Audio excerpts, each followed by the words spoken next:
campagna di Grecia è iniziata nell'ottobre del 1940 sotto una pioggia torrenziale,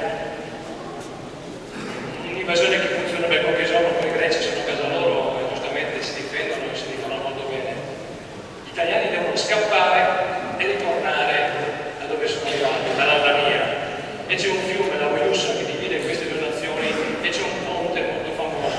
un ponte che gli italiani faranno saltare perché era l'ultimo collegamento tra Grecia e Albania, quindi per evitare che dagli invasori diventati invasi facciamo saltare anche quest'ultimo ponte. Ma questo ponte sarà un sacrificio perenne per i ragazzi, perché si sentirà di resistere il più possibile per permettere agli italiani di scappare, e questo fiume diventa sì un confine, ma non diventa più un confine di acqua limpida, ma diventa un confine di acqua rossa, perché il sangue da una parte e dall'altra si versa purtroppo copioso.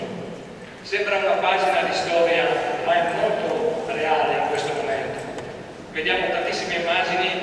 e vediamo tante cose che non ci piacerebbe rivedere più. Noi siamo da quando è stato Denise, abbiamo cantato queste cose con la speranza di portare un inno di pace e di solidarietà a quei soldati reduci che erano ai nostri concerti, perché abbiamo avuto la fortuna di averli con noi, silenziosi, con gli occhi lucidi, senza dire tante parole, ma soltanto ad ascoltare le nostre voci, ricordando i loro ragazzi. Speriamo che queste nostre voci siano un inno veramente